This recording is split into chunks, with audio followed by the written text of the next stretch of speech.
Ithaca, New York, 1980. A man in a maroon turtleneck stands in front of a chalkboard and holds up an apple.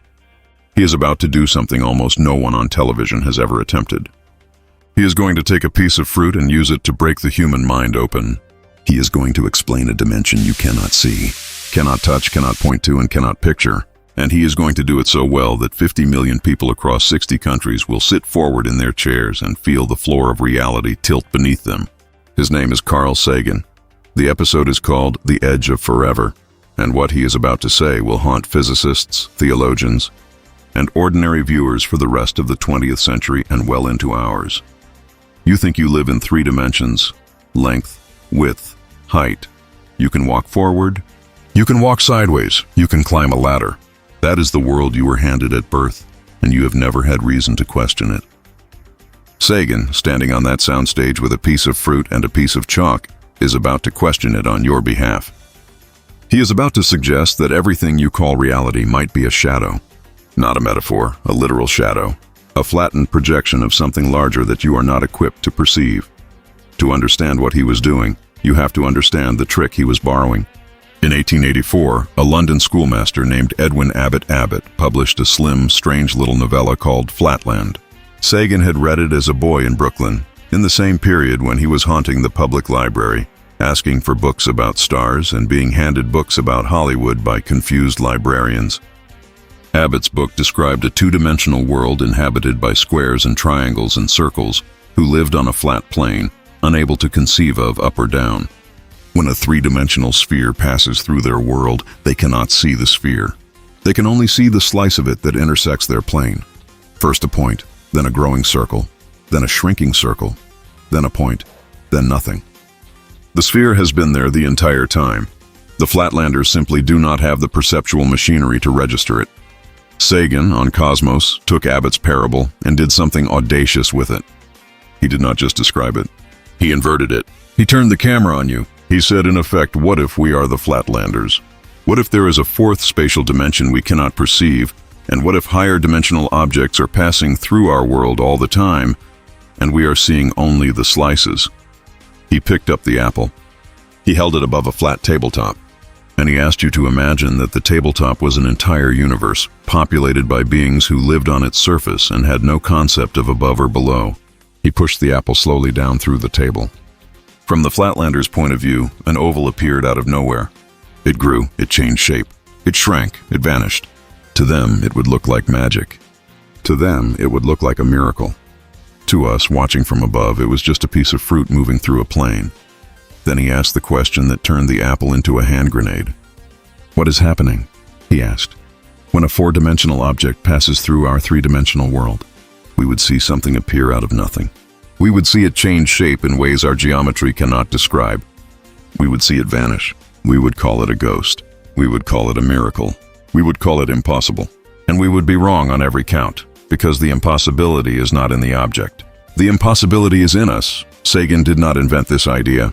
He was building on a century of mathematics that began with Bernhard Riemann in 1854 in Göttingen, when Riemann delivered a lecture that quietly demolished the assumption that space had to be 3-dimensional and flat. He was building on Hermann Minkowski, who in 1908 told a Cologne conference that henceforth space and time must be considered together, a 4-dimensional continuum, and that this was now the only way to think about reality. He was building on Einstein, who took Minkowski's spacetime and bent it with gravity. But Sagan did something none of those men could do. He took the mathematics out of the seminar room and put it in your living room. He made it visible. He made it visceral. He made it yours. And here is where the lesson cuts deeper than geometry. Because Sagan was not really teaching you about the 4th dimension. He was teaching you about the limits of your own mind. He was teaching you that the universe is not obligated to be comprehensible to a primate evolved on an African savanna to track prey and avoid predators. He was teaching you that your intuitions about what is possible are a function of your hardware, not a description of reality. The Flatlander cannot picture a sphere. You cannot picture a tesseract, a hypercube, the 4-dimensional analog of the cube he drew on his chalkboard. But your inability to picture it is not evidence that it does not exist. It is evidence that you are a Flatlander. This is the move that made Sagan dangerous, and it is the move that made certain people in the academic establishment despise him. Because once you accept that your perception is a slice and not the whole, you have to start asking what else you might be missing. Harold Urey, his old mentor at Chicago who had won the Nobel for discovering deuterium, would later help engineer Sagan's tenure denial at Harvard in 1968. In part because he thought Sagan was too theatrical, too willing to speculate, too eager to take the public into rooms where Urey believed only specialists belonged. Key Davidson documents the campaign in his biography Carl Sagan, A Life, and William Poundstone reconstructs the faculty correspondence in Carl Sagan, A Life in the Cosmos. The verdict was that Sagan made science look too much like wonder, that he opened doors that should remain shut, that a man who held up an apple and asked a television audience to imagine a fourth dimension was not doing science. He was doing something else. And what he was doing was more important than science. He was teaching epistemology with fruit. Wonder is not credulity. Imagination is not fantasy. Speculation grounded in mathematics is not mysticism. Sagan understood the difference, and he spent his life policing the line. In The Demon-Haunted World, written in Seattle in 1995 and 1996 while he was undergoing his second and third bone marrow transplants at the Fred Hutchinson Cancer Research Center, his sister Carrie serving as donor, he wrote that the dual obligation of the scientist is to be radically open to new ideas and ruthlessly skeptical of all of them, including one's own. The fourth dimension passed that test. It was strange. It was counterintuitive. It violated common sense, and the mathematics was airtight. So he taught it, but he also knew the danger.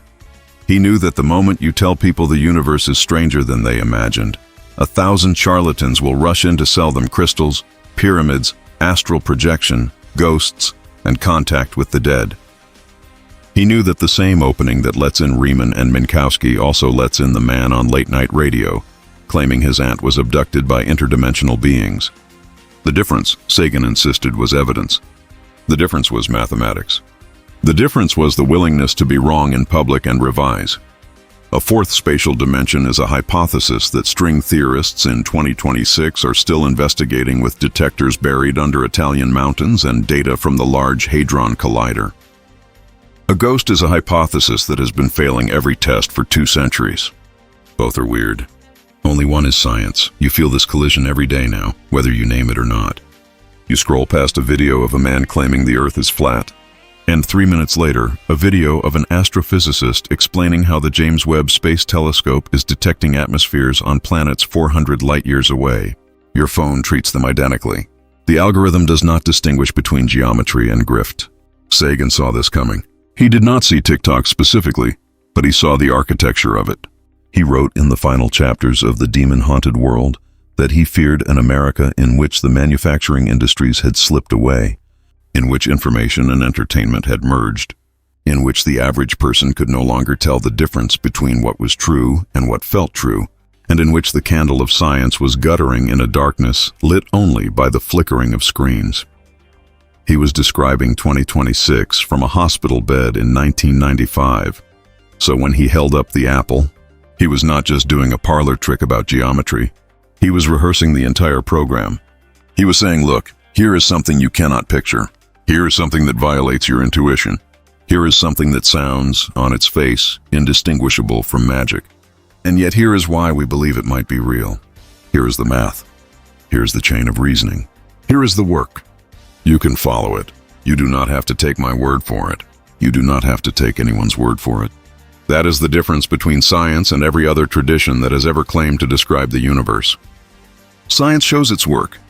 The fourth dimension, in the form Sagan taught it, comes in 2 flavors that he was careful to distinguish, though casual viewers often blurred them. The first is the fourth spatial dimension, the geometric extension beyond length, width, and height, the dimension in which a hypercube exists and through which Abbott's hypothetical sphere descends into flatland.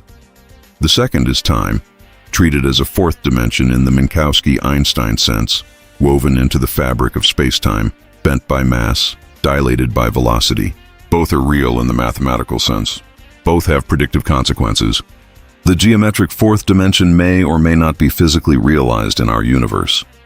The temporal fourth dimension is so thoroughly realized that GPS satellites have to correct for it, or your phone's map would be useless within an hour. Sagan, on Cosmos, walked you through both without ever once condescending. He showed you the shadow of a hypercube rotating on the screen, a three-dimensional projection of a four-dimensional object. The way the shadow of an apple on a table is a two-dimensional projection of a three-dimensional fruit. He let the image do the work. He did not say, "This is too hard for you." He said, "Look at this. Is it not extraordinary? The human mind built this with nothing but pencils and patience." That trust in the audience was the thing the Academy could not forgive him. James Van Allen, who discovered the radiation belts that bear his name, feuded with Sagan for decades over the proper relationship between scientist and public. Van Allen thought public communication was a distraction from serious work. Sagan thought public communication was the serious work, because a democracy that does not understand science cannot govern itself in a scientific age. The National Academy of Sciences rejected his nomination in 1992. 250 members of the Academy who had never reached a fraction of his readers cast votes against him. He was, by then, the most influential science communicator who had ever lived. He had been Voyager's chief storyteller, the architect of the Pioneer plaque with Frank Drake and Linda Salzman, the producer of the Golden Record with Ann Druyan and Timothy Ferris and John Lomberg. He had testified before Congress on nuclear winter alongside the T-TAPS paper in 1983, in the teeth of attacks from Edward Teller and skepticism from Freeman Dyson. He had been arrested at the Nevada test site in 1986 and again in 1987 for protesting nuclear weapons testing. None of it mattered. The Academy voted no because he had committed the sin of holding up an apple on television and asking ordinary people to imagine a fourth dimension. He went back to work.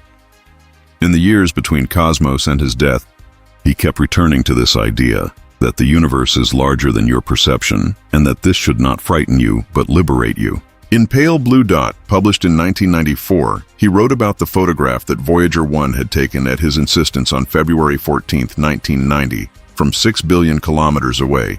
The Earth was a single pixel, less than a pixel, a mote of dust suspended in a sunbeam. That photograph was a fourth-dimensional lesson in disguise. It was a slice through scale. It was the universe showing you what you look like when the camera pulls back far enough.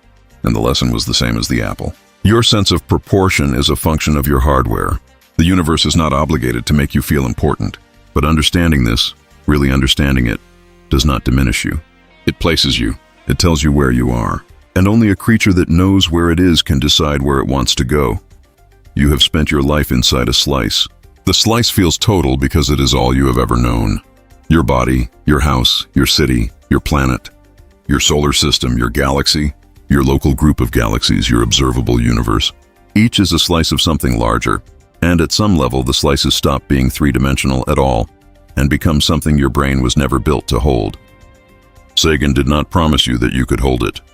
He promised you that you could point at it, that you could do the math, that you could build instruments to detect what your senses cannot, that you could, through the long, slow accretion of human knowledge, know things that no individual mind could ever directly perceive. This is the gift the apple was hiding. Not a fact about geometry, a fact about you. You are a flatlander who has, against all odds, figured out that there is an above. You cannot see it. You cannot picture it. But you can describe it with equations that predict the behavior of particles at the bottom of a kilometer of ice in Antarctica. That is not nothing. That is, in fact, the most extraordinary thing your species has ever done. Sagan died on December 20th, 1996. In Seattle, at the age of 62, of pneumonia following his third bone marrow transplant for myelodysplasia. Ann Druyan was with him. She has said in interviews and in her introduction to the posthumous collection Billions and Billions that they did not pretend, in those last days, that they would see each other again in some other dimension. They had agreed long before that the wonder of the universe was sufficient without the consolation of an afterlife. That the fact of having existed at all in this vast and strange cosmos was the gift, and that pretending otherwise would have been a betrayal of everything they had built together since the day in 1977 when her brainwaves were recorded for the Golden Record, 2 days after they had confessed their love over the telephone, an act she has called the most romantic thing that has ever happened to anyone. He did not believe a fourth dimension was waiting to receive him. He believed the fourth dimension, whatever it was already here, woven into the geometry of space-time, bending around mass, stretching with velocity, mathematically real and physically consequential, and indifferent to whether one specific carbon-based primate continued to perceive it. He had spent his life teaching you to look at the apple, to understand that what you see is a slice, to understand that the slice is not the lie, but it is also not the whole truth, to understand that your inability to picture something is not the universe's problem. It is yours, and it is solvable slowly, with mathematics and patience and the willingness to be wrong in public. You will never see reality the same after you have truly absorbed this lesson, and that is the point. Sagan did not want you to see reality the same.